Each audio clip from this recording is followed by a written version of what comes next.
an embarrassment. They're a statement about how little interest there actually is in women's basketball beyond Caitlin Clark. Those ratings aren't just a little disappointing. They're a flashing red warning sign, and everybody in the building can see it. Numbers don't lie, and the way the viewership swings has exposed a truth that a lot of people in the WNBA space hate saying out loud. When Caitlin Clark isn't front and center, the casual crowd often disappears. Let's replay Nafisa Collier when she was talking tough and everybody's applauding her. You go, girl. Now, that doesn't mean nobody else matters, and it doesn't mean other stars can't draw at all. It means the league's new mainstream attention is fragile, and it's still heavily attached to a small handful of names. I have the privilege of watching my husband run a league where he has to balance 100 different things at once. I won't pretend the job is easy. In business terms, that's a risky setup, because your whole operation can't depend on one engine forever. But here's where the situation gets messier, and where the outrage online gets loud. But even with all of that on his plate, he always takes the time to reach out to players when he sees an injury, whether it's unrivaled or even during the WNBA season. A lot of fans are looking at the standoff and saying, wait, the same wave of attention that boosted everyone's profile is now being followed by threats that could blow up the 2026 season? There's no logic here. Hey, just pay us what we want. I don't want to hear about paying us what's sustainable. That's why people are heated, because it feels like the league finally got a spotlight, and now the negotiation drama is about to knock the lights out. Let's break down what critics are actually reacting to, because it's not just emotion, it's timing and optics. Reports and commentary have suggested the league has floated proposals that could push top-end salaries way higher than before, with numbers being tossed around that sound life-changing by WNBA standards. Fans hear potential seven-figure max territory and assume the players should be thrilled, especially when the league has historically talked about tight margins and big operating costs. The WNBA loses millions of dollars a year. And yet the public messaging around negotiations often sounds like, not enough, we're not moving, we're not budging.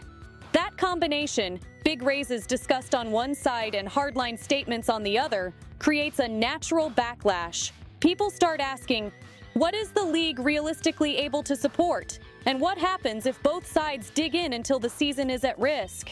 I don't really care about Caitlin Clark anymore because she's halfway crazy. Here's the part that's fueling the loudest reactions: the economics. Even supporters of higher pay will admit there's a difference between revenue and profit. A league can bring in more money and still have heavy costs that eat it up. Travel, arenas, staffing, marketing, production, expansion, insurance, you name it. When fans hear that some WNBA teams have needed investment support for years, they don't automatically think cheap owners. They think this is a business that still has to balance the books. From the private flights to the salaries we're getting paid, it's all charity. It's all welfare. So when negotiations get framed like the players are demanding a structure that looks closer to major men's leagues, critics push back hard. Not because women athletes don't deserve respect, but because leagues get paid based on what media deals and sponsorships can actually sustain long term. They think they're their own gods. And that's why everything that they build collapses. And that's why women's sports are going to collapse. That's why the argument keeps circling back to viewership and ticket demand, even when people don't like that conversation. Now the conversation gets even spicier when certain names get dragged into it. Some commentators have singled out Angel Reese and other visible voices as symbols of the hardline posture, but it's important to be fair here. One player does not equal an entire union. A players' association represents a wide group: stars, role players, rookies, veterans, and they don't all have the same finances or the same leverage.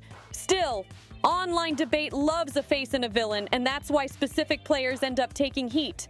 But there's another angle that's genuinely worth discussing without turning it into personal attacks: leadership and conflicts of interest. Some critics argue that it looks messy when prominent players involved with other basketball ventures also have influence in the collective bargaining conversation. The point isn't they're evil.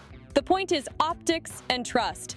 Because in any industry, negotiations get tense when people suspect mixed incentives. In this debate, the name that keeps coming up is Nafisa Collier, along with mentions of Breanna Stewart. because of their ties to alternative off-season basketball projects like Unrivaled. The criticism goes like this. If leaders are also connected to a competing product, even indirectly, owners will question whether every negotiating move is purely about improving the WNBA or also about strengthening outside options. That's not a proven accusation of wrongdoing, but it's a perception issue that can poison talks fast. To make that clearer, think of it like this. If someone is negotiating your company's future while also building a separate business in the same space, your first instinct is going to be, are they fully aligned with keeping this thing stable? That doesn't mean they can't be aligned. It means you'd need extra transparency and extra trust to keep everyone calm. And right now, trust is exactly what the WNBA and the union seem to be running low on. A lot of fans hear the public critiques and feel like the priorities are sideways. One example that's been circulated is criticism of Commissioner Kathy Engelbert, framed around relationships and communication, like whether leadership personally reaches out to players after injuries. On a human level, players wanting more respect and more direct communication is understandable. Athletes aren't machines, and feeling valued matters. But critics respond by saying, that can't be the headline grievance when the league's financial structure and long-term stability are the real make-or-break issues. In other words, they're saying feelings matter, but the math still matters too. And the worst-case scenario is both sides talking past each other, one side focusing on respect and leverage, the other side focusing on expenses and sustainability, while the calendar keeps moving. This is where the conversation online gets sharp and sometimes unfair. Some people start turning it into a culture war story instead of a labor negotiation story, and that's a trap. You can support women's sports and still demand realistic planning. You can support higher salaries and still ask whether the proposed revenue split works. None of that requires disrespecting players or mocking anyone's identity or beliefs. It requires economic clarity and honest numbers. The rookie salary debate is another place where people talk in circles. You'll hear critics say, a rookie making around $70,000 for a season is not poverty. And you'll hear players and supporters respond, that number doesn't reflect the value created, and careers are short. Both statements can exist at the same time. The real issue is what the league can sustainably guarantee, and whether the next deal moves players towards stability without locking teams into a structure that collapses under pressure. Comparisons to the NBA get used constantly, but they often get used badly. The NBA is a giant revenue machine with decades of embedded fan loyalty, massive broadcast deals, and global reach. The WNBA has been growing fast, but it's not operating on the same scale yet. That doesn't mean WNBA players should accept crumbs. It does mean the exact NBA model might not copy-paste cleanly today. The argument should be about building the best structure for this league at this stage, not pretending every league has identical revenue streams. And yes, a lot of the WNBA's stability has been supported through investment and partnership with the NBA ecosystem. People call that subsidy, people call it support, people call it strategic investment. Whatever label you choose, the point is the same. The WNBA has benefited from backing that helped it survive and grow. That backing is a strength, but it also means the league's leaders will be cautious about promising numbers they can't defend long-term. This is where the ratings reality keeps coming back like a boomerang.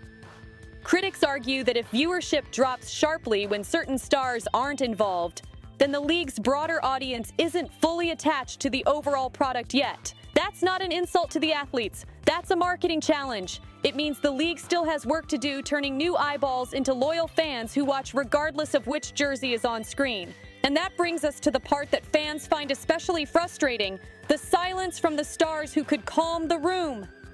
Some people expected Caitlin Clark, as the biggest attention magnet, to step up publicly and urge compromise. Something like, let's get a deal, protect the season, keep growing this. But when stars stay quiet, fans interpret it however they want. Some call it professionalism, others call it avoiding controversy, and the angriest voices call it complicity. Fair or not, that's the perception game. Now, things get even more complicated when outside political or social messaging gets pulled into the same conversation. For example, ads Ads and campaigns involving athletes and advocacy groups can spark debate about identity, inclusion, and fairness in sports. That debate is real, and people have strong opinions on it. But mixing that entire issue into CBA economics often turns the discussion into a shouting match instead of a solution-focused negotiation. Here's the cleaner way to say it. Leagues can't run purely on vibes. They can't run purely on slogans. They can't run purely on what feels right without also tracking what's financially possible.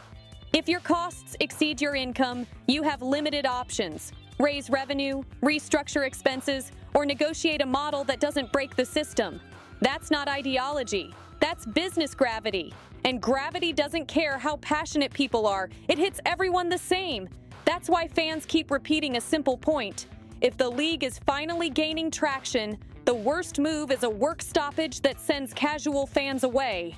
This is where Unrivaled keeps getting dragged into the conversation as a comparison point. Critics point to reported low viewership moments and argue it proves something harsh. That outside the WNBA's main platform and structure, many players have a harder time attracting big audiences. That may not be the full story. Different products, different marketing, different time slots, but it's the narrative people are using. And narratives matter in negotiations because they influence public pressure. If the public believes most of the attention is tied to a tiny number of stars, it shifts leverage in ugly ways. It creates tension inside the players' group too, because not everyone has the same endorsements, the same spotlight, or the same ability to wait out a missed season. A superstar can sometimes ride out a storm. A minimum salary player might not be able to. That's not about talent or worth. That's about the uneven reality of sports income. So when people say the union is overplaying its hand, what they usually mean is this: the membership doesn't share equal risk. If negotiations drag into a lockout, the pain hits the middle and the bottom first. That pressure can fracture unity, and ownership knows it. That's why labor fights can get brutal, because leverage isn't just moral, it's financial endurance. None of this means players should accept a bad deal. It means the deal has to be designed for long-term growth, not just headline numbers. A smart structure could include meaningful raises, better benefits, better travel, and a revenue-sharing model that increases as revenue hits real benchmarks. That kind of escalator approach is common in business. If we grow the pie, the slice grows too. It's not perfect, but it connects pay to performance in a way owners can defend and players can trust. The nightmare scenario is both sides going all or nothing at the exact moment the league should be building, because fan loyalty in women's basketball, especially among brand new viewers, is still developing. It isn't as generational as the NBA. It isn't as locked in as some older sports cultures. New fans can drift if the product disappears for a year, and once they drift, it takes a lot to bring them back. That's why the threat of a lost season scares people more than any individual salary number. Here's the hard truth that can be said without insulting anybody. A league is a platform. Without the platform, most players lose visibility, leverage, and the ability to build an audience. That's not shade. That's how sports ecosystems work. The platform gives you national broadcasts, sponsors, media coverage, and the credibility of top-tier competition. Players are the talent, but the platform is the amplifier. If the amplifier goes silent, everyone loses volume. So the question for the Players Association isn't, do you deserve more? It's, what strategy gets you more without risking the whole engine? And the question for ownership isn't, can you hold the line? It's, how do you reward the talent fairly while keeping teams stable enough to grow? Both sides can be right about different parts of the puzzle, but if they refuse to meet in the middle, the season becomes the collateral damage. And once a season becomes collateral damage, everyone starts pointing fingers. Fans blame owners, owners blame players, players blame leadership, sponsors hesitate, networks rethink. The casual audience moves on. Then the league is stuck trying to rebuild momentum that took years to create. That's why the stakes feel so personal right now, and why the rhetoric is getting so heated. People aren't just arguing about pay. They're arguing about whether the WNBA is about to waste the biggest growth window it's had in a long time. That's why emotions are high, because it feels like watching someone finally get a winning hand and then toss the cards on the floor. So here's the real question. Are the negotiating positions tough because both sides are being strategic, or are they tough because both sides are misreading the moment? Because the moment is clear. Women's basketball has attention, the audience is expanding, and the next decisions either build a stable future or trigger a setback that's hard to recover from. Drop your thoughts in the comments, because this is bigger than one player, one team, or one headline. Are WNBA players right to hold out for a higher share? Or are both sides playing chicken with a golden opportunity? And do you think we actually get a full 2026 WNBA season? Or does this standoff get uglier before it gets better?